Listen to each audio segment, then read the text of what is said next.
Ah, merci du conseil. Je sais pas si vous l'avez remarqué, mais dans les jeux vidéo, on passe notre temps à accumuler des choses. Moi-même, j'ai collectionné des centaines de fusils, des armures, des vêtements, des boucliers, des chiens, des chats, des lingots d'or, des voitures et même des dragons. Si je devais mettre tout ça dans ma chambre, je pense qu'elle exploserait. Accumuler, acheter, collectionner, finalement, j'arrête pas de faire ça. Est-ce que le jeu vidéo serait pas un petit peu capitaliste sur les bords ?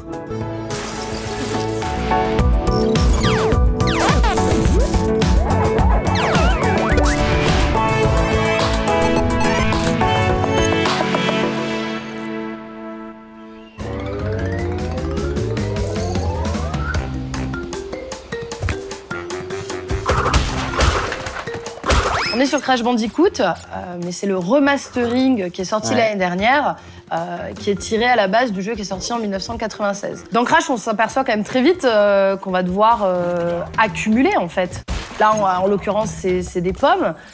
Est-ce qu'on peut considérer que ce jeu est un petit peu capitaliste ? S'il y a un principe d'accumulation, elle se fait sur un mode particulier. C'est une accumulation qui est infinie. C'est quelque chose qu'on retrouve depuis les débuts des jeux vidéo.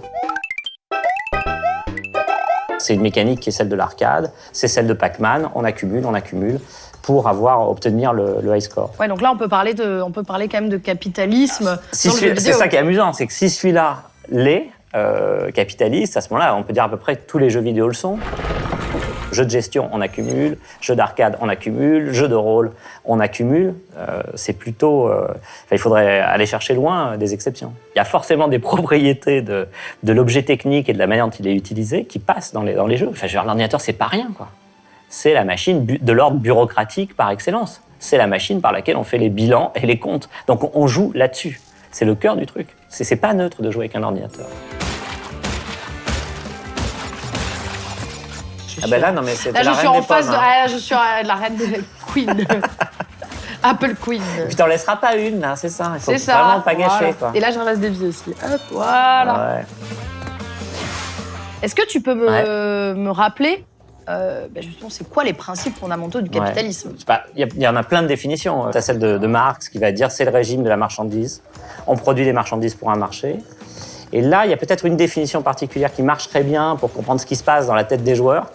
C'est la définition qu'on trouve chez Max Weber dans l'éthique protestante. Et le capitalisme, c'est une affaire d'éthique. C'est une manière de se comporter qui est liée au travail, qui est liée à la besogne, qui est liée à l'optimisation.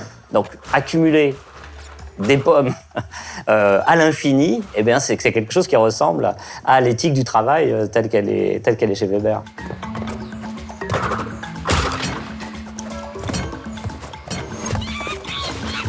Mais il se fout de moi, lui. Il avait bien raison en même temps. Je recommence tout, le die and retry. Voilà. C'est l'enfer. Il y a ce côté un peu, notamment dans le Crash, le fait de mourir, de recommencer, de remourir, de recommencer. Le die and retry, ça ressemble un peu à un concept capitaliste aussi. Ça ressemble aux textes que Weber cite, par exemple de Benjamin Franklin, qui sont des textes ultra célèbres sur le temps, c'est de l'argent. Il va falloir travailler et travailler sans fin pour s'enrichir. Et pourquoi le faire ? Simplement pour s'enrichir. Il n'y a pas de but suprême. On ne va pas dépenser. C'est de la discipline pour la discipline. Et c'est un truc vraiment bizarre dans les jeux. Enfin, il y a à la fois cette part de fun, c'est marrant, et en même temps, il faut travailler et travailler dur pour arriver au bout des niveaux. C'est terrible, non mais c'est dingue. Ce moment où tu es puni à la fin de ne pas avoir pris. Super, mais ils disent quand même super, mais. Mais super, mais c'est Benjamin Franklin, c'est Max Weber qui débat. Mais il passe la circulaire en fait. Ouais. Alors, wow. Comment je peux lui sauter ? Ah oui, quand il est d'accord, il se baisse, notre ami. Exactement. C'est infernal. C'est infernal. Game over. Dans le jeu, on nous propose aussi d'autres expériences, telles que la coop. Est-ce que c'est quelque chose qui, selon toi, sort du cadre capitaliste ? On passe de la compétition. Alors ça a un écho capitaliste. C'est la compétition sur le marché. Tout le monde part égal et puis ne survivent que les meilleurs. On va passer donc de la compétition à la coopération avec des acteurs qui vont jouer ensemble. Mais ça existe aussi, la coopération, en fait, dans la production capitaliste. Et l'exemple qui me vient de cette coopération, comme ça, qui est très vite récupérée, c'est tout le discours qu'il y avait sur les guildes de World of Warcraft, par exemple. Avec des chefs de guildes, ils doivent organiser le travail d'un paquet de gens, de dizaines de personnes. Et un certain nombre de chefs de guildes valorisaient ça sur leur CV, par exemple, en disant je suis capable de gérer une équipe, de manager une équipe. Connectez-vous sur vos ordinateurs à 19h30 précise. Nous nous retrouverons dans la plaine de la forêt d'Elwyn, près de Westfall. Mes amis, pour la victoire! Pour la victoire! À tel point que ça peut se convertir. Et que même dans les boîtes, t'as des gens qui disent il faut qu'on transforme notre travail, nos rapports d'entreprise pour se modeler sur le jeu. Selon toi, c'est quoi la quintessence du jeu vidéo capitaliste ? Il y a des jeux qui s'appellent capitalisme, par exemple, directement. Moi, j'ai joué à ça avec mon frère. Quand on était gamin, on jouait à un jeu de gestion qui s'appelait Capitalisme. Rien Moi, que c'est ça. clair et c'est précis, quoi. Là, on le Donc, sait. tout était, et qu'est-ce qu'on faisait ? On gérait une boîte, des supermarchés, des choses comme ça. Donc là, on est dans le genre du jeu Tycoon ou dans le SimCity. Jeu de stratégie. Le jeu de gestion, qui est carrément un genre de jeu. Et puis même, j'ai envie de dire, un des tout premiers genres du jeu vidéo. Les premières simulations qu'on a sur les ordi des années 60-70, c'est des simulations économiques. Ouais. Donc on joue à quoi ? On joue à ce à quoi on travaille d'habitude. On joue au travail et on joue à l'optimisation économique. Ça me fait penser au jeu EVE Online. There is a strange, I don't know what you call it exactly, anomaly.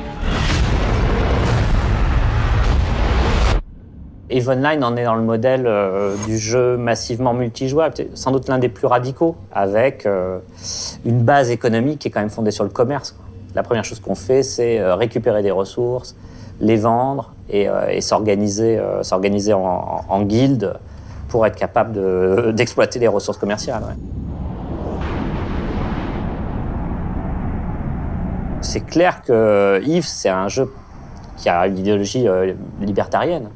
Donc il ne va pas y avoir d'État, il y a juste l'auto-organisation des joueurs. Donc ça fait une sorte d'utopie libérale, si tu veux, radicale et complète, quoi.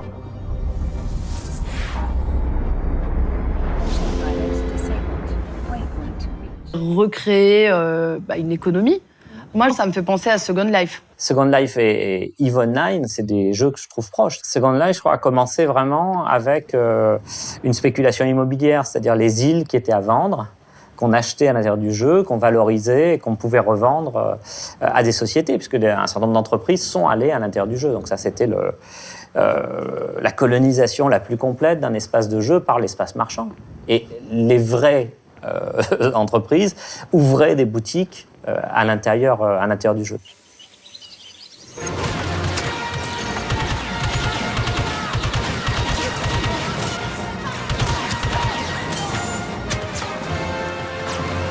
On parle de jeux où il y a une vraie économie qui s'est créée avec du vrai argent. Moi, justement, je voulais revenir avec toi sur la polémique des loot box qu'il y a eu sur le jeu Star Wars Battlefront 2. En fait, ce qu'on appelle des loot box, c'est des coffres à butin, littéralement. On va payer souvent en argent réel ou bien en monnaie du jeu pour obtenir des avantages, parfois cosmétiques, c'est un costume, un chapeau, ou bien des avantages qui vont nous aider dans le jeu, comme de meilleures armes ou de meilleurs équipements. Donc là, par exemple, j'en ai ouvert une. Alors là, tu vois, j'ai eu une carte, ça peut être des pièces de fabrication, des crédits. Et de l'argent, y compris. Voilà, de l'argent qui va servir en jeu. Il y a eu une polémique, pourquoi ? Parce que il y a deux entrées. Il y a d'abord les joueurs qui râlent. Si je paye, et si j'obtiens ces avantages, alors je suis meilleur que le joueur lambda. Et ça fausse l'idéologie de base du jeu, quoi, qui est celle du mérite. On va triompher comme ça par son mérite seul. Le deuxième angle d'attaque qu'il y avait, ça vient des autorités belges qui se sont inquiétées du fait de savoir si Battlefront n'était pas un jeu d'argent. Parce qu'on peut payer, on a une récompense aléatoire à destination des jeunes.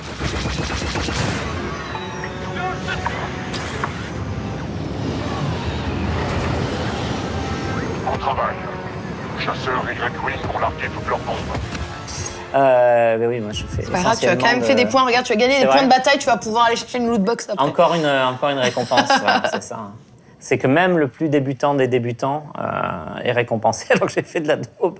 Est-ce qu'on peut faire un parallèle avec les contenus bonus qu'on peut acheter après que le jeu soit sorti? Je pense que c'est exactement le même modèle économique, c'est-à-dire que l'expression dans l'industrie pour désigner ce nouveau modèle économique autour des blockbusters, des jeux AAA, c'est de parler de game as service. C'est-à-dire que le jeu n'est plus une marchandise en soi, c'est un service offert aux joueurs.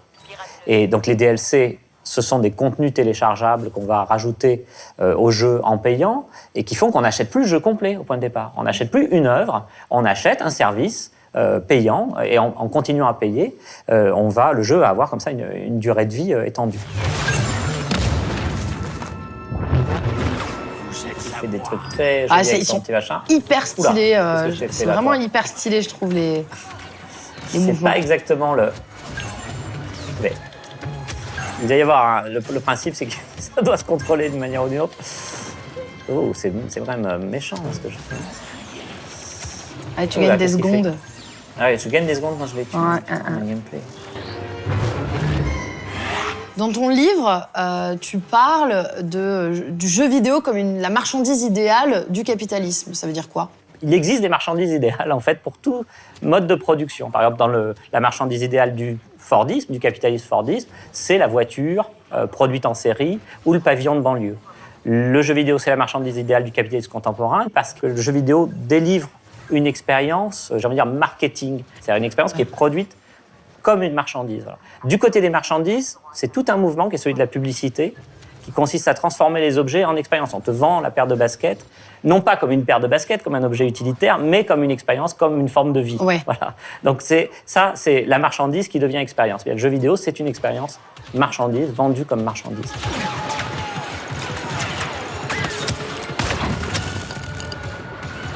On a vu que les jeux, ils étaient pris dans une certaine logique de consommation, un peu marquée par le capitalisme. Est-ce qu'on va pouvoir en sortir ou est-ce que le jeu vidéo, c'est définitivement ça? Ce que je trouve intéressant dans ce qu'on a vu, c'est effectivement le retour de l'économique sur le jeu et sur l'expérience de jeu. C'est-à-dire que la manière dont les jeux sont produits, les gameplays, ils portent la marque du capitalisme. Après, il y a toujours la part du jeu, en fait.